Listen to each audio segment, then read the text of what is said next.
మమ్మల్ని గుర్తించినందుకు మీకు ధన్యవాదాలు. మమ్మల్ని పట్టించుకోవట్లే సమాజం.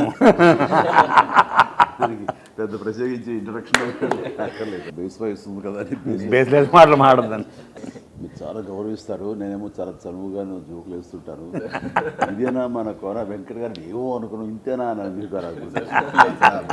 బట్ ట్రైలర్ బ్యాండ్ మేళం చూస్తున్నంతసేపు ఇది చాలా fun oriented film, very youth loving film లాగా నాకు అనిపిస్తుంది. బయట అక్కడక్కడ సోషల్ మీడియాలో వీళ్ళు చేసే డాన్స్లు ఇవన్నీ కూడా కనబడుతున్నాయి, ఎవరికి తెలియదు అంటున్నారు, చూస్తూనే ఉంటాను.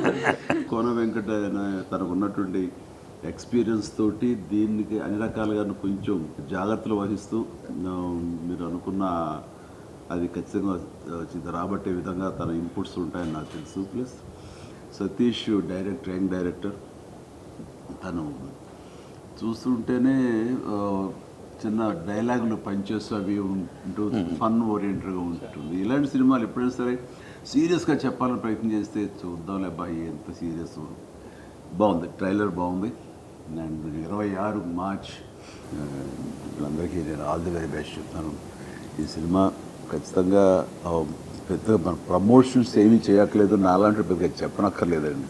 వెరీ హ్యాపీ ఇలాంటి చక్కటి సినిమాలు హిట్ అవుతుంటే కనుక ఈ సంవత్సరం శ్రీరామనవమి నాడు రిలీజ్ అవుతున్న ఈ సినిమా ఆ దేవుని ఆశీస్సులతో, రాముల ఆశీస్సులతో పెద్ద హిట్ కావాలి మనస్ఫూర్తిగా కోరుకుంటున్నాను.